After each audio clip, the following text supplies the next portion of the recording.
Halo rekan-rekan, ketemu lagi dengan saya Vandana dan pada kesempatan kali ini saya akan kembali mereview sebuah buku. Buku yang akan saya review kali ini berjudul Brilliant Thinker atau kalau kita di lebih lengkapnya adalah How to be a Brilliant Thinker. Yang memang buku ini akan banyak membahas tentang bagaimana sih caranya kita menjadi pemikir yang brilian. Nah, memang di bagian cover ini nanti kita akan banyak gitu ya dikasih atau diberikan gambaran tentang gimana sih caranya, tools-tools apa sih yang bisa kita gunakan untuk kita melatih pikiran kita sehingga akhirnya kita bisa menemukan solusi kreatif. Dan untuk itu, nggak usah berlama-lama lagi, yuk kita mulai review buku kali ini. Review buku kali ini bukunya ditulis oleh Paul Sloan. Ya, Paul adalah seorang pembicara yang memang sering berbagi di beberapa forum tentang pemikiran gitu ya di dunia. Dia adalah penulis dari beberapa buku, totalnya ada 17 buku yang memang sudah dia tulis dan kebanyakan memang berbicara tentang bagaimana caranya kita berpikir lateral. Termasuk ada dia menulis buku The Leader Guide to Lateral Skill, Innovative Leader, dan juga memang dia banyak menjadi pembicara untuk perusahaan-perusahaan dan diminta berbagi tentang bagaimana sih berkreatif thinking gitu ya, memiliki creative thinking, bagaimana kita bisa membuat kreasi di tempat kerja kita masing-masing dan bagaimana kita berinovasi di perusahaan masing-masing. Nah, kalau memang tadi rekan-rekan sudah mulai dapat gambaran bukunya ini memang akan banyak membahas tentang cara kita berpikir. Nah, pernah nggak sih rekan-rekan kemudian mempelajari gitu ya, atau ngeliat langsung, kok bisa ya ada pemikir-pemikir top dunia, ada pemikir-pemikir hebat di dunia, orang-orang yang kayaknya pikirannya itu out of the box gitu, kayaknya idenya, gagasannya itu keren banget, dan kemudian kita terheran-heran, kok bisa ya orang itu memikirkan hal yang kayaknya kita tuh nggak terpikirkan. Nah, buku ini tuh akan banyak mengulas cara-caranya, gimana sih biar nggak cuman para tokoh-tokoh itu aja yang bisa berpikir keren, tapi kita juga bisa menjadi seorang pemikir yang brilian tadi itu.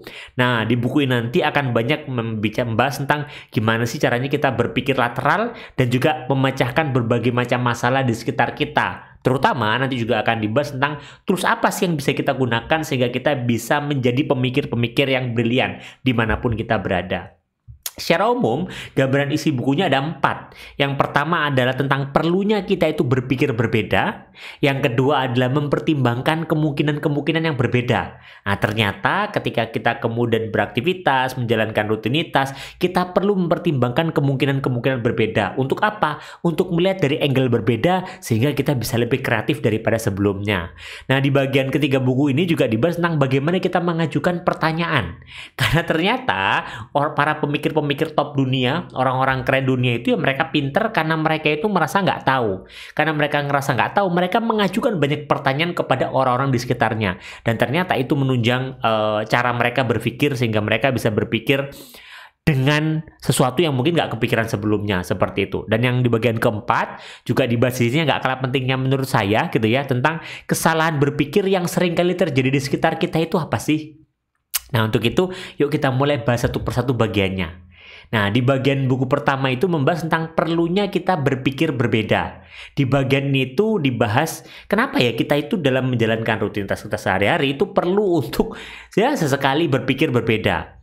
Nah, di buku ini, di bagian pertama ini dibahas bahwa memang sebenarnya dari kita kecil sampai kita dewasa, tanpa kita sadari, kita itu adalah makhluk yang hidup dengan kebiasaan. Contoh, ketika kita bangun pagi, kita bangun di mana, bangun jam berapa, setelah bangun rutinitas kita apa, setelah kemudian kita mandi, misalkan kita sarapan, kita berangkat ke kantor, itu adalah rutinitas yang monoton ya, gitu-gitu aja. Kita punya pola, termasuk misalkan kayak pola kita itu pakai baju apa ya yang bagus, nah, sarapan kita itu apa ya yang hari Senin ini, Selasa ini. Jadi kita tanpa kita sadari sudah punya pola. Nah, sehingga memang itu membuat pikiran kita itu berjalan dengan pola seragam dan konvergen. Sehingga kalau misalkan kita itu melakukan sesuatu yang berbeda, yang nggak seharusnya itu, kita kayak ngerasa aneh kayaknya deh, saya kok kayaknya ngelakuin hal yang berbeda. Nah, begitu juga ternyata berpengaruh dengan ketika kita meminta masukan. Pernah nggak sih kita meminta masukan Nah, karena kita sudah terbiasa dengan pemikiran seragam, kita sudah terbiasa dengan pola, ketika kita mendengar sebuah masukan, maka naluri kita itu memerintahkan untuk menelaah, mengkritik, dan mencoba untuk melihat kemungkinan-kemungkinan kesalahan. Karena kita sudah ada pola loh, menurut saya seperti ini, pengalaman hidup saya yang lalu seperti ini, kok tiba-tiba Anda ngasih masukan? Sehingga akhirnya dianggap, wah ini nggak mungkin, maka kita kritisi orang yang memberikan masukan dan feedback kita. Ya memang akhirnya ini bahaya sebenarnya, karena ini bisa membuat kita tanpa kita sadari hanya melihat dan mengumpulkan bukti untuk mendukung keyakinan kita. Jadi kita akhirnya kadang miss tuh untuk melihat hal-hal yang di luar yang kita yakini. Jadi kita cuma menambah informasi, mencari informasi untuk menunjang dan memperkuat gagasan kita. Padahal sebenarnya kalau di buku ini juga dibahas, ya kan pola pemikiran kita bukan satu-satunya yang benar. Dan bisa jadi kita salah, terutama ketika kita mengajukan pandangan dan melihat sebuah permasalahan. Nah, sekarang kita masuk di bagian kedua. Di bagian kedua ini dibahas, kalau tadi di bagian pertama tentang perlunya kita itu berpikir berbeda gitu ya, berpikir berbeda. Di bagian kedua ini ya caranya gimana? Caranya adalah mulai mempertimbangkan kemungkinan-kemungkinan yang berbeda di bagian ini. Nah, di bagian ini tuh dibahas dengan menggunakan kasus gitu ya. Salah satunya tentang pembunuhan terhadap Rahel Nickel tahun 1992 di London. Nah, polisi itu karena untuk mencari gitu ya pembunuhnya siapa itu menggunakan profil psikologis dari ahli gitu. Jadi ada seorang ahli yang dilihat untuk melihat profil psikologis, seperti apa pembunuhnya, seperti apa karakternya, seperti apa sih orang ini tuh berperilaku, bertindak gitu ya. Dan kemudian dari profil psikologis tersebut, akhirnya mereka menemukan orang yang sama dengan profil tersebut dan menangkapnya. Nah, sayangnya adalah setelah 3 bulan di penjara si orang ini belakangan baru diketahui bahwa ternyata polisi salah. Polisi salah. Kenapa? Ya karena mereka nyocok-nyocokin aja dengan berdasarkan profil psikologis. Padahal bisa jadi kemungkinannya berbeda. Nah, ini kalau di buku ini dibahas tentang menggambarkan kegagalan kecerdasan manusia yang paling besar, yaitu cara yang kita pakai dalam menyusun keyakinan kita. Dan seringkali itu membuat kita mengabaikan bukti-bukti yang tidak mendukung keyakinan tersebut. Karena kita sudah punya keyakinan gitu yang kita anut dari zaman kita kecil, dari zaman kita dahulu. Sehingga kalau ada yang kayaknya beda gitu ya, kita kayaknya nggak mau melihat bukti-bukti itu. Kita maunya melihat bukti-bukti yang mendukung gagasan kita, pandangan kita, dan lainnya.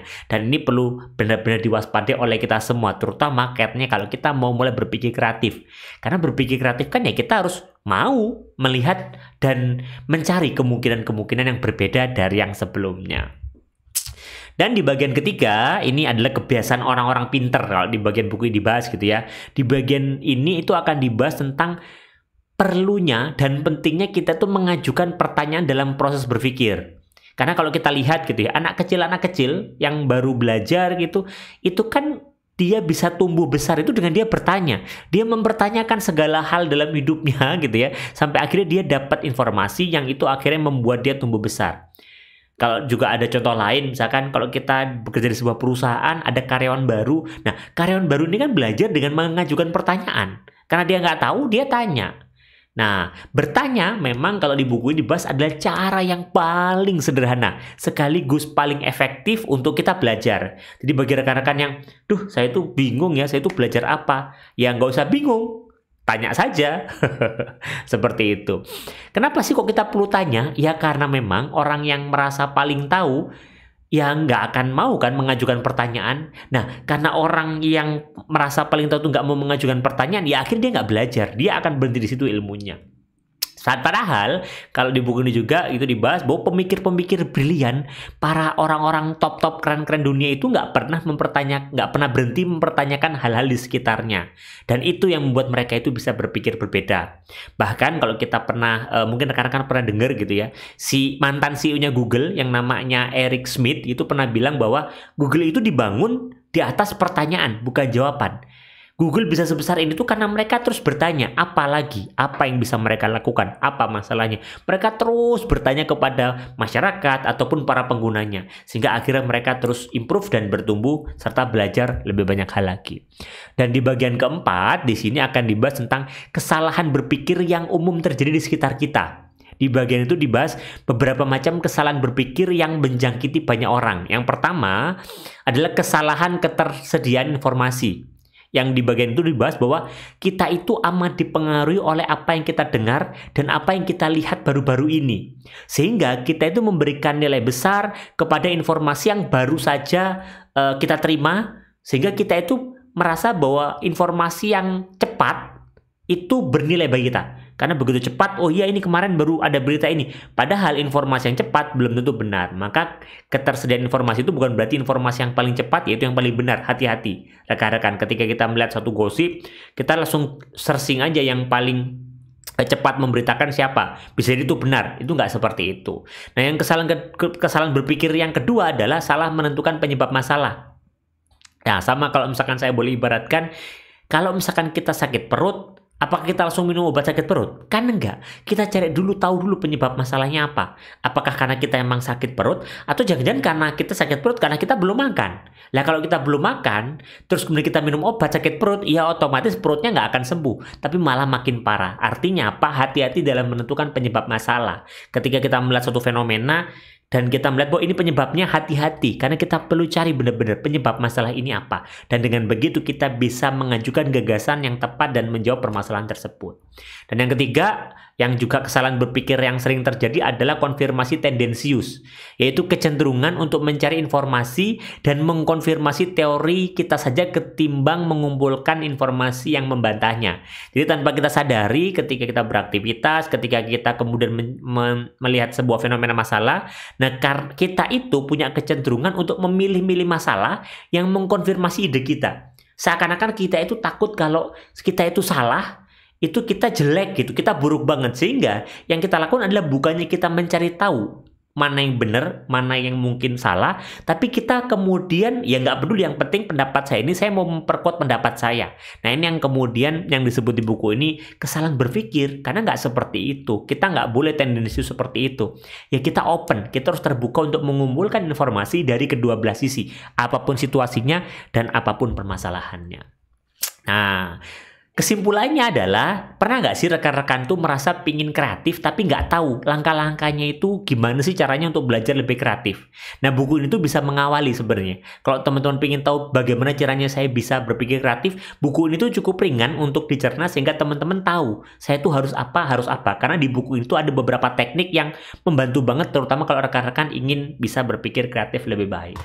Maka bagi rekan-rekan juga yang mungkin saat ini dihadapkan pada permasalahan dan pingin tahu gitu ya cara menyelesaikannya gimana, buku ini tuh juga bisa menjadi sumber referensi yang tepat. Mungkin itu rekan-rekan yang bisa saya bahas di review buku kali ini. Moga-moga bermanfaat dan sampai ketemu di review buku selanjutnya.